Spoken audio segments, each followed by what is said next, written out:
भगवान को प्रणाम करती हैं, भगवान से कहती हैं कि हे प्रभु, जब तक मेरे जीवन में दुख की घड़ियां रही तो आप मेरे साथ खड़े रहे, और दुख समाप्त, मेरा बेटा राजा बन गया तो आप कहते हो बुआ जी प्रणाम, मैं जा रहा द्वारिका।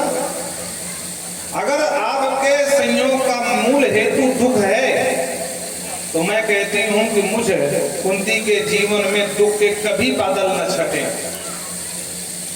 हमेशा दुख ही दुख बना रहा है। विपदा संतु न तत्र तत्र जगत गुरु, हे जगत गुरु प्रभु,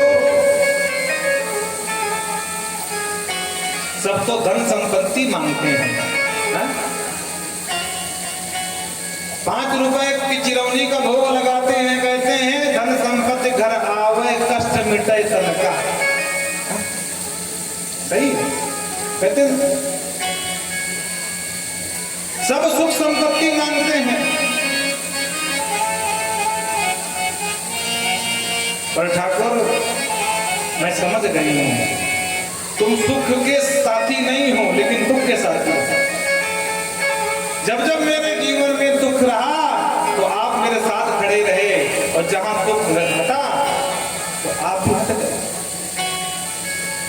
विषान महाग्ने पुरसाद दर्शन दस सभायां वनवास कृच्छतः मृदे मृदे देव महारथास्ततो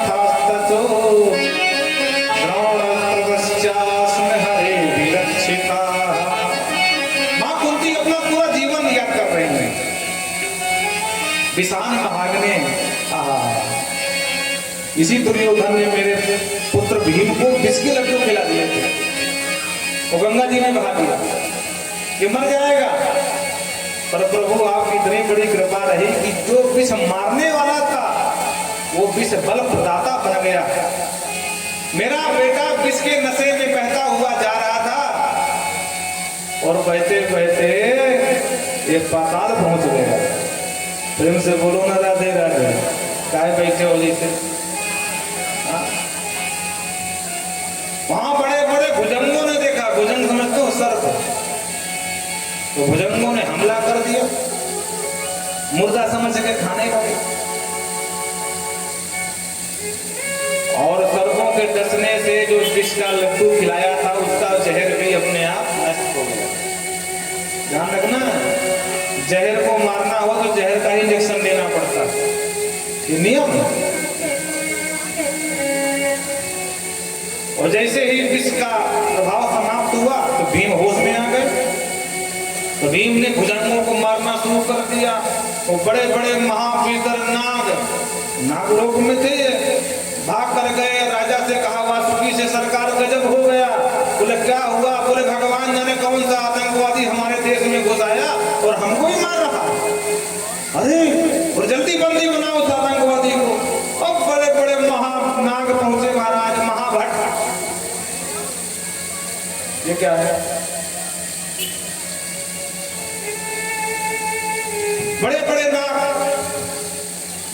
अभी इनको बंदी बना लिया, और चारों तरफ नागों में एक स्वर सुनाई दिया, मार दो, काट दो, इसको छोड़ो मत, ये आतंकवादी है, घुस आया हमारे राज्य में, देश में। वासुकी ने कहा भाई कम से कम पूछ तो लेने दो, ये कहाँ का है, किसने भेजा, किसके द्वारा भेजा गया है, बाद में जो सजा देना होगा हम देंगे। वासुकी ने पूछा क्यों भाई बारू ये कहाँ का है, कहाँ से आया तू, कौन तुझे भेजा, बोल। भीम ने कहा देखो भाई मुझे कोई भेजा नहीं है, और मुझे आगे कुछ याद नहीं, बस इतना याद है कि मेरे दुर्योधन ने मुझे लड्डू खिलाया बस, और मैं प्रथा पुत्र हूं, और जो प्रथा का नाम लिया, प्रथा जानते हैं,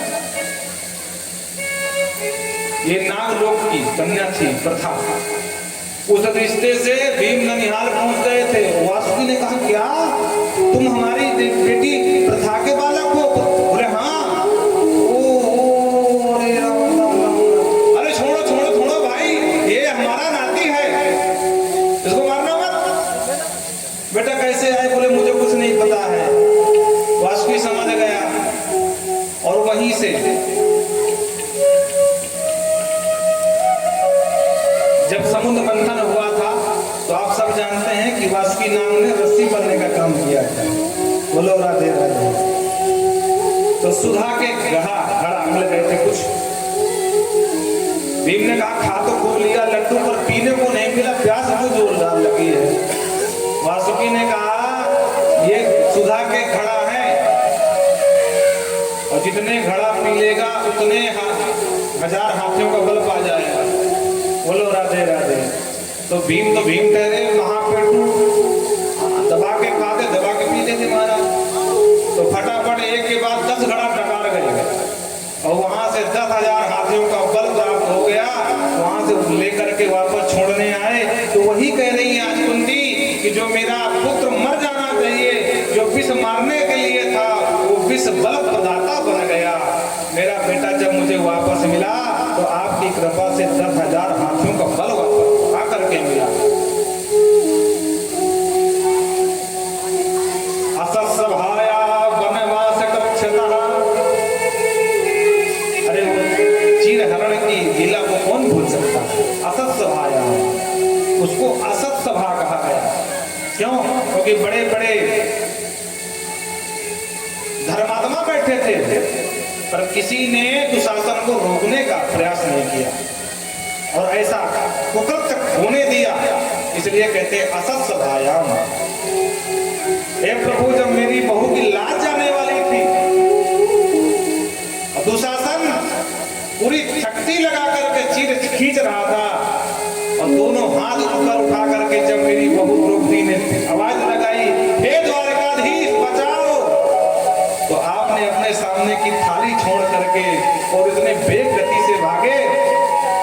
भागते समय आपको लगा कि लगता मैं पहुंच नहीं पाऊंगा, तो अपने पीताम्बर को आदेश दिया कि हे पीताम्बर, मैंने आज तक तुमसे कभी कोई काम नहीं लिया है, आज मेरी बहन की लाज जाने वाली है, तो लगता मैं पहुंच नहीं पाऊंगा, तो मैं तुझसे हाथ जोड़ के प्रार्थना करता हूं कि उस निर्वस्त्र हो जाए मेरी बहन, उससे पहले तुम जा करके और उसको बचाओ।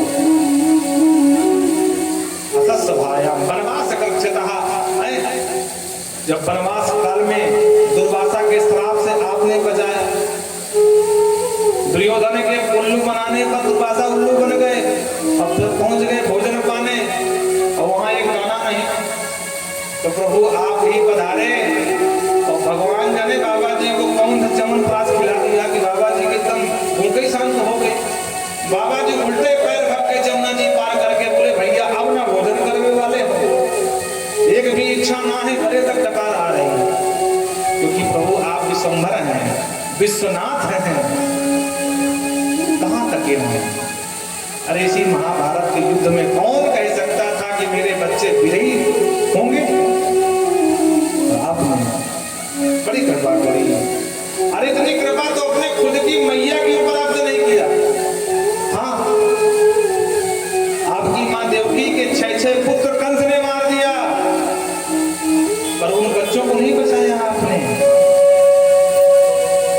और मेरे तो जो 5 पुत्र थे आज भी सलामत। आपने बड़ी कृपा करी। आंख से झरझर आंसू बह रहे मां कुंती के। शृण्वन्ति गायन्ति गणन्ति भिक्षसः स्मरन्ति नन्दन्ति तवे हितं जनाः। हे प्रभु, जो तुमको सुनते हैं, तुमको गाते हैं, स्मरन्ति, जो तुम्हारा स्मरण करते हैं, भव प्रवाहो परवम, जो भव रूप है ना, हे प्रभु पदाम्बुजम, आपके जो पद अम्बुज कमल चरण हैं, यही जहाज का काम करते हैं। जो भव सागर से पार जाना चाहते हो उनको तुम्हारा गान करना चाहिए, तुम्हारी कथा सुननी चाहिए, तुम्हारा ही स्मरण करना चाहिए। अरे भव सागर चह पार जो पावा राम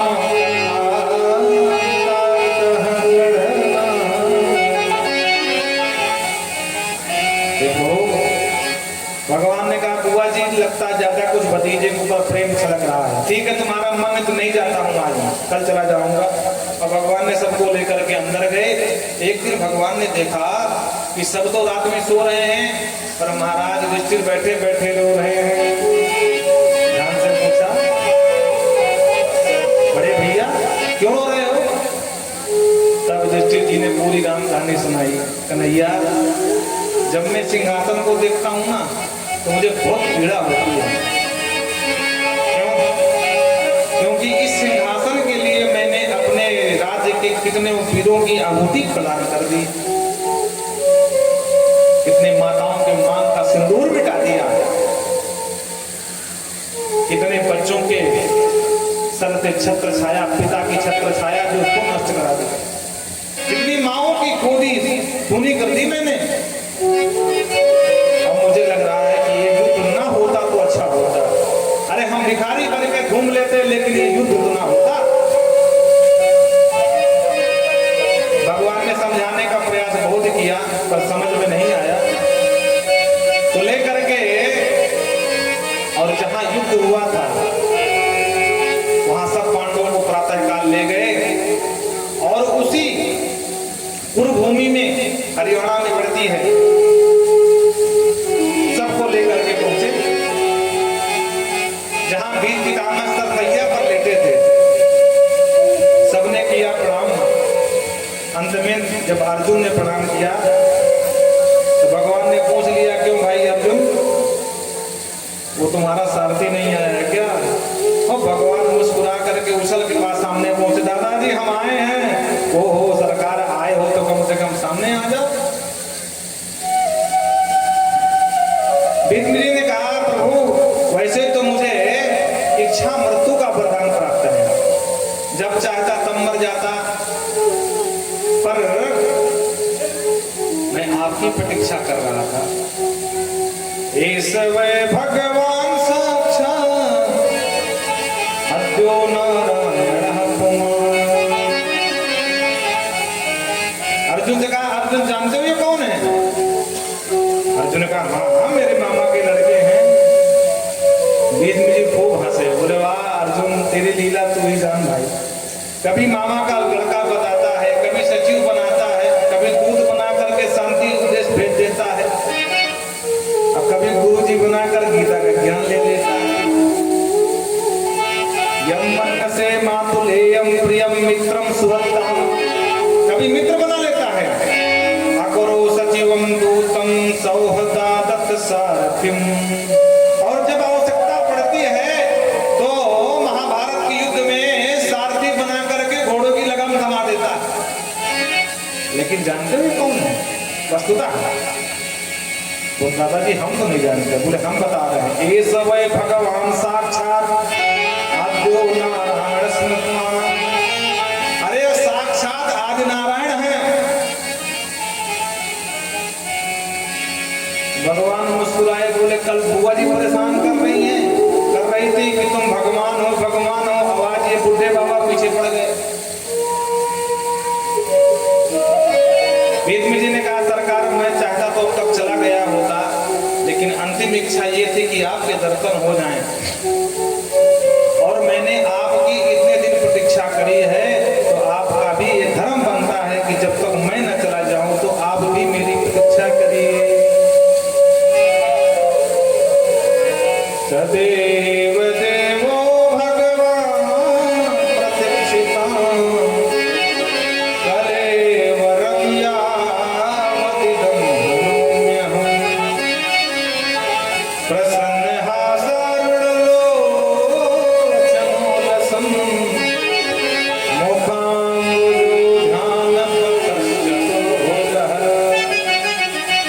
हे चतुर्भुजः, हे नारायण, हे परम पुरुष, हे देवों के देवता भगवान प्रतीक्षिता, मेरी प्रतीक्षा करो जब तक मैं न चला जाऊंगा। कलेवरम यावद्दम हिनोम्यहम्, जब तक ये कलेवर न छूट जाए। भगवान ने कहा, वाह इच्छा मृत्यु के बाबा वरदानी। अब भगवान जाने किस समय जाने की व्यवस्था बनाने, प्रोग्राम सेट करें।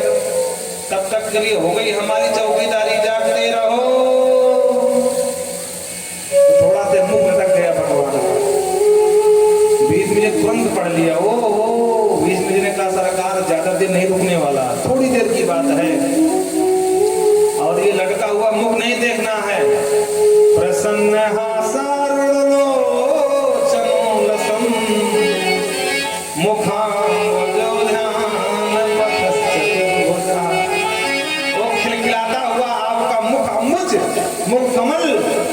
खिली हुई आंखें, सरकार बस अंतिम समय में यही देखना चाहता हूं।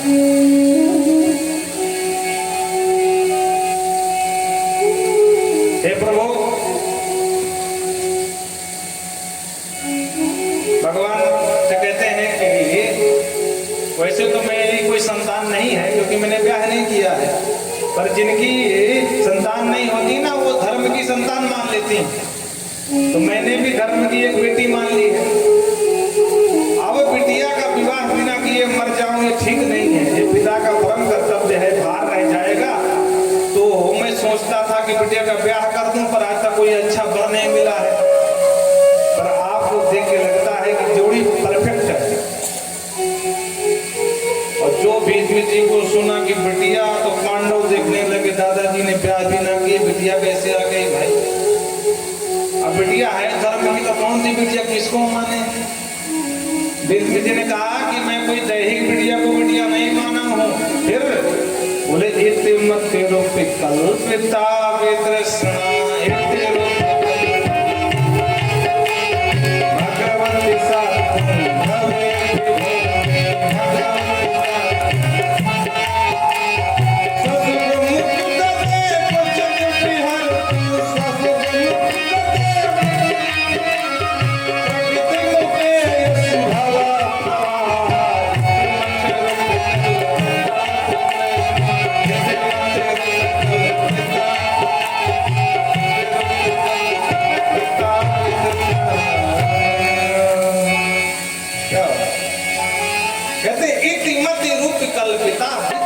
ये जो मेरी मति है, मति माने बुद्धि, इसी को सरकार मैंने बिटिया माना है।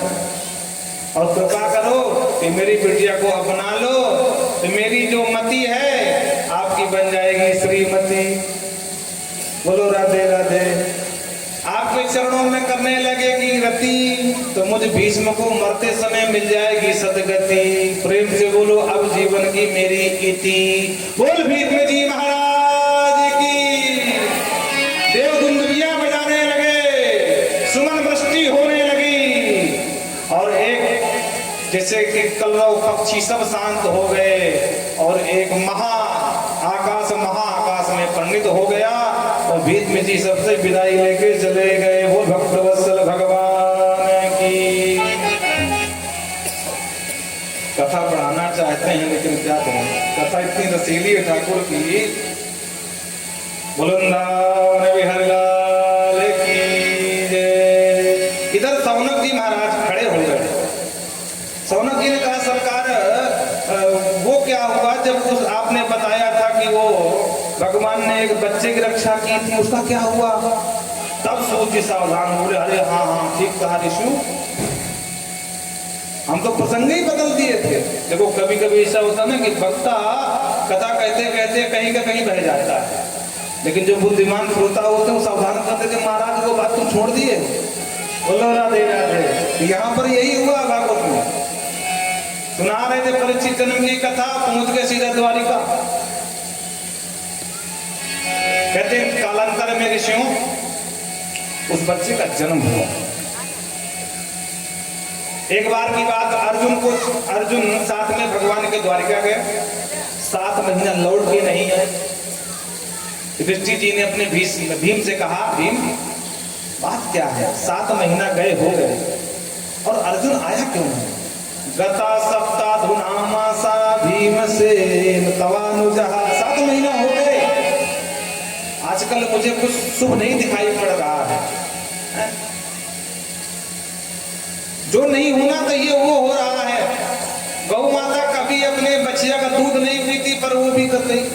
मुझे देख करके कुत्ते रोना शुरू कर दिए, कौवे उड़ उड़ के मेरे ऊपर बैठ रहे हैं, सियार रात में बहुत बोल रहे, आकाश में उनका पिंड गिरने लगे, कुछ तारा उदय हो गया। और भीम ये शुभ संकेत नहीं है, कोई बहुत बड़ी अनहोनी होने वाली है। और उसी समय लड़का हुआ मुख लेकर के भीम जी के सामने अर्जुन चले आए, और जो अर्जुन को देखा तो तुरंत प्रश्न कर दिया, अर्जुन क्या हुआ, तुम इतना उदास क्यों हो,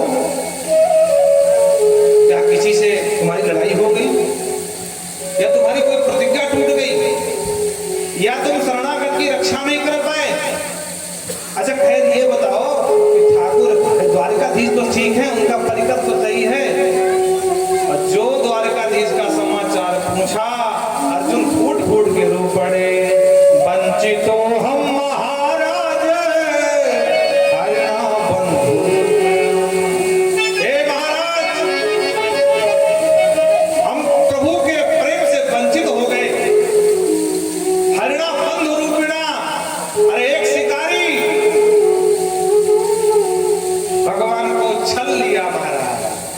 सबको छलने वाले छलिया को आज एक जंगल का शिकारी छल गया। हरिणा बंधु रूपिणा हिरण समझ करके एक बाण मारा और भगवान भी सुदाम को चले गए। पूरा परिवार लड़ करके मदिरा पी करके आपस में लड़ मारा। मुझसे बोले अर्जुन मैं जा रहा हूँ, मेरी ये 8 रानियां हैं और थोड़ा सा भी ध्यान रखना और वहीं ले जाओ अपने राज्य में, अपने नगर में की रखवाली करना। उनको लेके आ रहा था, भगवान जाने रास्ते में भीलों ने आक्रमण कर दिया। और कहते सोहम रथी, ये रथ वही है, ये घोड़े वही है, ये गांडीव भी वही है, अर्जुन भी वही हूं, लेकिन आज सामान्य से भीलों ने मुझे हरा दिया। मैं भगवान के गोपियों की रक्षा नहीं कर पाया। बस इसी बात का कष्ट है। अरे पुरुष बलि नहीं होत है, समय होत बलवान। अब भिल्लन लूटी गोपिका, वही अर्जुन वही पार। ध्यान रखना, पुरुष बलवान नहीं होता, उसका समय बलवान होता है। समय जब अनुकूल होता है तो चारों तरफ तांडव करते हैं लोग, खून की होली खेली जाती है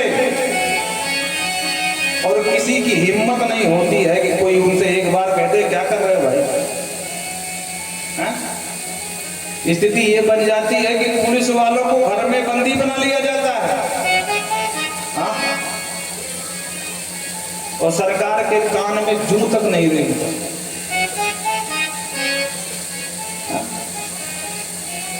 कोतवाली में ताला मरवा दिया जाता है, ये दबंगई हो जाती है महाराज। क्यों? क्योंकि समय अनुकूल था उनके। सड़कों पर नंगा नाच होता है, 3-3, 4-4 घंटे तड़ातड़ बंदूकों की गोलियां सुनाई पड़ती हैं, जनता हाहाकार करती है, पर फिर भी सरकार के कान में जू नहीं रेंगता है, क्योंकि हमारा वोट बैंक न खसक जाए भाई।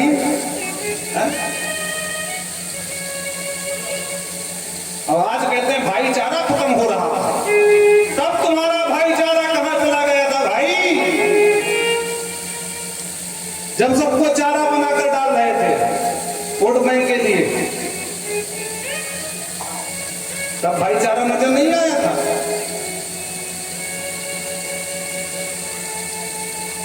और आज हुए विधाता वाम, जब विधाता ब्रह्मा विपरीत हो गए। अरे एक समय वो भी था कि 10-10 जजों ने जवाब दे दिया था कि हम सुनवाई नहीं करेंगे, अगर हम सुनवाई करेंगे तो हो सकता है हमारा परिवार खतरे में आ जाए। अब आज लोग भाईचारे की बात करते हैं, गजब का भाईचारा है। यहां तो सीधा सिद्धांत है, जियो और जीनो दो, न गलत करो न गलत करो। बोलो राधे राधे।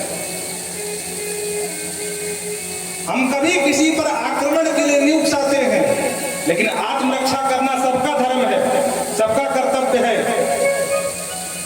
सबके देह परम प्रिय स्वामी,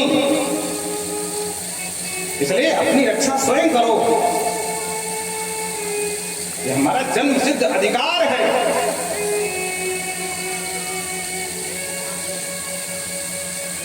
जब सत्ता पर बैठने वाला सत्ताधारी बिल्ली बन के बैठता है ना,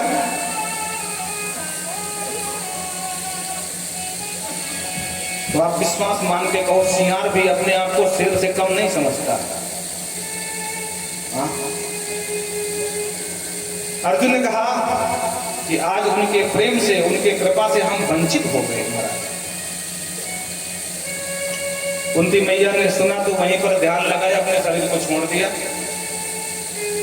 5 साल की अवस्था में उस बालक का जन्म हुआ था। बड़े बड़े विद्वानों ने उसकी जन्म पत्री देखी थी, नाम रखा था परीक्षित, बहुत बड़ा धर्मात्मा होगा। लेकिन अंत में इसकी मृत्यु तक्षकाल मनोमृत्यु तुझ पुत्रो प्रतिजा, तक्षक के काटने से होगी।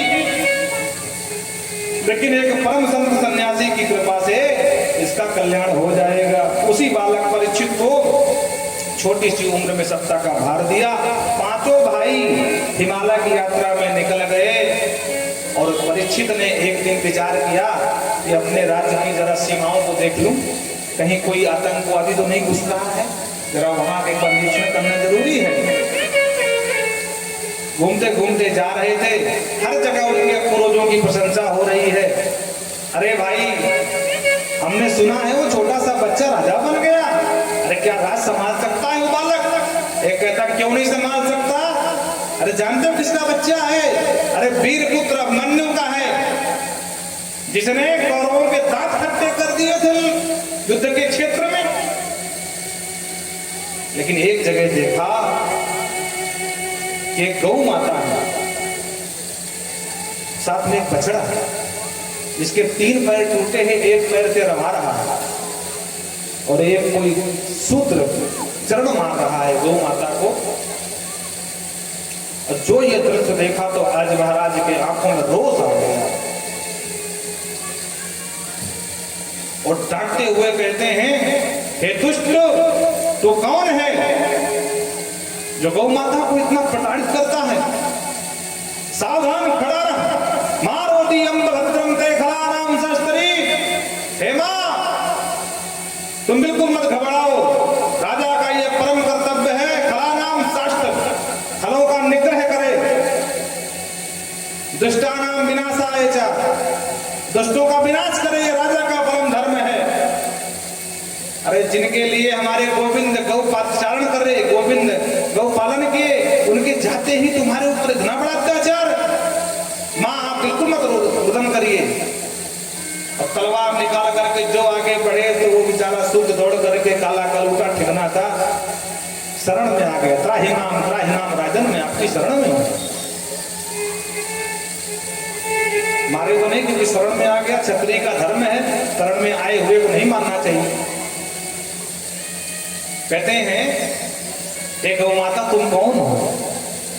हे वृषभ देव तुम कौन हो? गौ माता तो कुछ नहीं बोली, लेकिन वृषभ देव ने अपना परिचय दिया। राजा ने पूछा तुम कौन हो, तुम्हारी दुर्दशा का कारण कौन है, किसने किया ये? वृषभ ने कहा, धर्मम ब्रवीश धर्मज्ञ धर्मोसि व्रतरूप द्रग। हे राजा, हम किसको अपने दुर्दशा कारण बताएं? कोई कहता है भगवान की इच्छा के विरुद्ध एक पत्ता भी नहीं हिलता है। कोई कहता है जैसा करोगे कर्म वैसा फल मिलेगा। कोई कहता है कि समय जैसी ग्रह दशा होगी वैसा ही फल मिलेगा। तो ग्रहों को दोष दूं, अपने कर्मों को दोष दूं, या किसी और किसको दोष दूं? महाराज परीक्षित विद्वान थे, समझ गए, बोले ओ हो धर्मम भविष धर्मज्ञ। आपकी वाणी से लग रहा कि आप साक्षात धर्म हो, क्योंकि धर्म कभी किसी की निंदा नहीं करता। आप धर्म हो, ये धरणी है जो गौ माता के रूप में खड़ी है, लेकिन धर्म और धरणी के पीछे धूर्त कौन पड़ा है? क्यों, तू कौन है? तब इसने परिचय दिया, सरकार मुझे कली के नाम से जानते। अरे राम राम, कलयुग तू कहां से आ गया? निकल जा मेरे राज्य के बाहर। कली ने कहा, सरकार एक छत्र आपका ही राज्य है पूरे वसुंधरा में, कहां जाऊं? मुझे स्थान दो, मैं तुम्हारी शरण में हूं। राजा ने कहा, तुम में से क्या विशेषता, तुमको स्थान दे दूं? बोले सरकार विशेषता ये है कि जो फल अन्य युगों में योगी समाधि योग समाधि जब से मिलता था, मेरे युग में सिर्फ नाम संकीर्तन से मिल जाएगा। कलो केशव कीर्तिनाथ अनायास। परीक्षित ने कहा, भाई कुछ भी हो, वैसे तो अवगुणों की खान है, पर ये गुण तेरा क्या? चल तुझे 4 स्थान देता हूं, 4 कमरे आराम से रह ले। कौन कौन से? द्यूतम पानम स्त्रिया सोना यत्रा धर्म चतुर्वेदा। द्यूतम, जहां जुआ खेला जाता हो वहां पर तेरा निवास। पानम तो मिला करके आधा पानी आधा वो, और फिर गिलास लड़ाते बोलते हैं चेयर्स, ऐसे बोलते हैं, बोलो राधे राधे। हाँ, तो जहां मजरा पान होता वहां तेरा निवास। स्त्रियां, जहां लंपट पुरुष रहते हो वो बार में जब डांस होता है तो वहां पर लोग जाते हैं, नोट की गड्डी उड़ाते हैं, ऐसे करते हैं।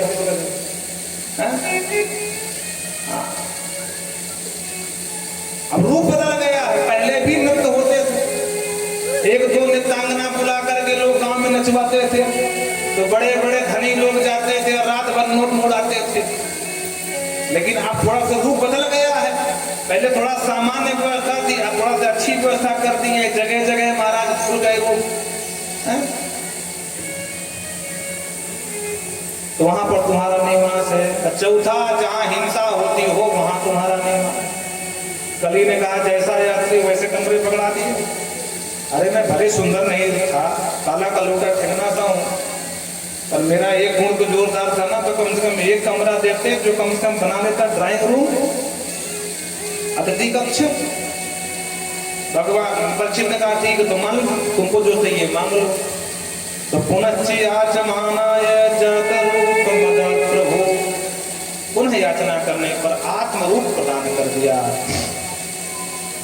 सोने में निवास अवश्य दे दिया है। क्योंकि भगवान ने इसी भागवत में कहते हैं धातु नाम अस्मि कांचनम, धातुओं में मैं सोना हूं। तो आत्मरूप प्रदान कर दिया, मतलब सोने में निवास अवश्य दे दिया। एक दिन शिकार खेलने गए, सोने का मुकुट लगाकर कली को मौका मिल गया, सिर पर सवार हो गए। शिकार तो मिला नहीं, राजा भूख प्यास से व्याकुल हो गए। पानी की खोज में निकले तो एक बाबा समी की कुटिया के पास पहुंचे, आवाज लगाई महाराज जी। और महाराज जी समाधि में, तो महाराज जी क्यों बोले भाई? जब प्रत्युत्तर कुछ नहीं मिला तो बोले कोई नहीं है क्या? खोल करके अंदर गए तो देखा तो महाराज जी समाधि में लगाए बैठे। बोले ओ हो, महाराज जी सब जानते हैं लेकिन नाटक कर रहे हैं कि राजा का सम्मान करना पड़ेगा। इतना कुपित तो हो गए कि मरा हुआ सर्प उठा करके गले में पहना दिया। अब बड़बड़ाता हुआ राजा चला गया अपने महल को। एक बच्चे ने देख लिया, समीक बाबा का बेटा गंडकी में स्नान कर रहा था। बोलो राधे राधे। दौड़ करके गया कौशिकी नदी में और बच्चे से जा करके बता दिया। जो बच्चे ने सुना तो कुपित हो गया ब्राह्मण। इदलंघति मर्यादम तक्षके सप्तमे हनि तक्षमे कुलांगार चोदितो में तदुत्तम। हे कुलांगार परीक्षित, तेरे पूर्वजों ने हम ऋषियों की ब्राह्मण कुमारों के चरण धूलि को मस्तक पे लगाया है और तेरा इतना बड़ा दुस्साहस कि तूने मेरे पिता का इतना बड़ा अपमान किया, समाधि अवस्था में मरा हुआ सर्प डाल दिया। मैं भी श्राप देता हूं कि जा तक्षका सप्तमे हनि, आज के 7वें दिन तक्षक नाम तुझे डसेगा। दौड़ करके बच्चा वहां से कौशिकी से आया और पिता से लिपट करके रोने लगा। मुक्त कंठोर रोदहा, पिता को समाधि भंग हुई। बेटा क्यों रो रहा है? तो देखो ये क्या है? क्या है? सर्प ही तो है मरा हुआ, कोई बात नहीं। उठा के फेंक दिया। बोले नहीं नहीं नहीं, आप नहीं जानते। बोले क्या? बोले सर्प डाला गया। बोले कौन डाला? बोले राजा परीक्षित। पर आप चिंता मत करो, आपके अपमान का मैंने बदला ले लिया है, मैंने भी श्राप दे दिया है। आज से 7वें दिन राजा तुमको तक्षक नाम रचेगा। और जो सुना महाराज शमीक बाबा ने बहुत डांटा है, पुत्र तूने क्या किया? अब भारत भूमि को ऐसा धर्मात्मा राजा दोबारा नहीं मिलेगा। राजा तो होंगे पर सर्व धर्म निरपेक्ष होंगे, अन्य धर्मों का बढ़ावा करेंगे लेकिन सनातन धर्म के प्रति कुठाराघात करेंगे। बोलो राधे राधे। पापम प्रतम तद भगवान सर्वात्मा छंदोमर्हसि। हे प्रभु, मेरे बच्चे ने बहुत बड़ा पाप किया है। बच्चा है, बच्चा समझ के क्षमा करना। और एक बच्चे को बुलाया, बोले जल्दी जाओ राजा से बताओ कि आज के 7वें दिन मरने वाले हो, जो करना हो कर लो। बालक गया, महाराज मुकुट उतार चुके थे, पूरी बात बताई। राजा को याद आ गया, पश्चाताप में जलने लगी। अहो मया नीच अकार्य कृतवत। अरे देखो देखो मुझ नीच को, अरे जिन संतों को सम्मान करना चाहिए, उनको प्रणाम करना चाहिए, ब्राह्मण का मैंने इतना अपराध किया, इतना बड़ा घात कर दिया, कैसे हुआ मुझसे? निरागसी ब्रह्मणे का, अरे राम राम, इससे नीच काम तो कुछ हो ही नहीं सकता। अरे धन्य है वो ब्राह्मण बालक जिसने मुझ जैसे पापी को 7 दिन जीने का समय दे दिया। अरे मुझे तो 7 सेकंड में मर जाना चाहिए, क्या करूं? अपने बच्चे को बुलाया, जरमेजो को गद्दी पर बिठाया और सब कुछ छोड़ छाड़ के आज अनशन व्रत लेकर के चल दिए। जब महात्माओं को पता चला महाराज को श्राप लग गया है, दौड़ दौड़ के महात्मा ने लगे। अत्रि वशिष्ठ न शरद्वान अरिष्ट नेमि ब्रह्मराजो पराशरोगादि सुदूत राम उदत्त इंद्रो प्रभुदत्त महाप्रभु। पराशर है, शरद्वान है, अरिष्ट है, निमि जी महाराज हैं, वशिष्ठ हैं, चमन है, मेधा देवल देवरातो महात्मा है। सब आकर यही पूछते हैं, राजन हमने सुना है आपको श्राप लगा है, बोलो हम क्या कर सकते हैं आपके लिए? राजन कहते हैं कि मैं धन्य हुआ, मुझ जैसा पापी आपने इतनी बड़ी कृपा करी, आप सभी संत मेरे पास आए, मुझे दर्शन दिए, अब इससे बड़ा मेरा क्या सौभाग्य हो सकता है? अहो वयम धन्य तवानवाणाम महात्माओं ग्रहणीय शीलया। हे महात्माओं, जब बालक अपंग होता है ना तो माँ ही बालक को उठाने दौड़ती है। बोलो राधे राधे। आज मुझ पापी के ऊपर इतनी बड़ी कृपा आपने करी कि मुझे आपके पास नहीं आना पड़ा, स्वयं आप ही मेरे पास आए हो। राख्याम कुला ब्राह्मण पाद शौचाद, आप यहाँ आकर के अपना पाद प्रक्षालन दिए, दुरात विशिष्टम बद कर ये कर्म है, अब मेरे जितने भी ग्रह कर्म हैं पाप हैं सब नष्ट हो जाएंगे। दशत्व गायात विष्णु गाथा, लेकिन अब मैं भगवान श्री हरि की गाथा सुनना चाहता हूँ। मरने वाले को क्या करना चाहिए मुझे ये बता दो। उसी समय व्यास नंदन श्री सुखदेव प्रभु सब आते दिखाई पड़े और जो सुखदेव जी को देखा महात्माओं ने दौड़ करके दंडवत प्रणाम करने लगे। राजा समझ गए कि सर्व सामर्थ्य गुरुदेव का आगमन हुआ है तो तुरंत समर्पण कर दिया। तत्र भगवत भगवान व्यास पुत्रो यदक्षया धर्मोपेक्षा दिगंबरम भक्त विचेड़ केशम दिगंबर सहसा दिगंबरः। शरीर में एक भी वस्त्र नहीं है, जिसकी दिशाएं ही अंबर है वही दिगंबर है, खुले खुले अलकावली हैं। द्वि अष्ट वर्षम, अष्टद्वि कहा, 16 साल नहीं कहा, 8 दूनी 16 बता रहे हैं। मानो कहना चाहते हो कि आयु भले 16 की हो गई हो पर 8 वर्ष के जैसे निर्विकार बालक जैसे होता है वैसे ही हमारे सुखदेव प्रभु हैं। बोल सुखदेव भगवान की। तुरंत प्रणाम किया, समर्पण कर दिया और एक ही बात पूछी, अतः प्रक्षामि संसिद्धिं योगिना परमं गुरुं पुरस्य यत् कार्यं म्रियमाणस्य सर्वथा। कहते हैं प्रभु ऐसाम संस्मरणात् पुंसा सत्या शुद्धन्ति वै ग्रहा। आप जैसे परम पुरुष परम सिद्ध महात्मा का कोई स्मरण कर ले, उनकी याद कर ले तो उनका शीघ्र ही पूरा घर शुद्ध हो जाता है।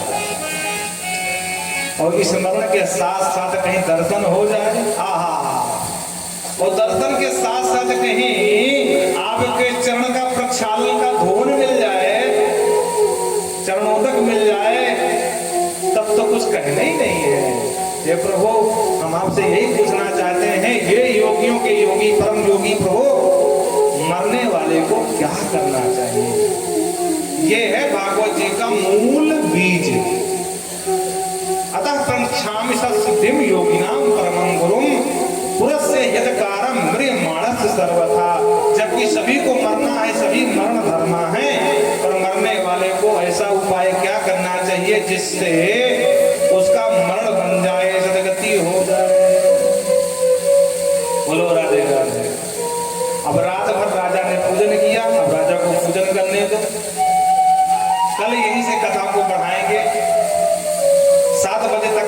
समय हमने कल ही बता दिया था, 3 से 7 का समय रखा गया है। आप लोग समय का ध्यान रखें और आइए एक भजन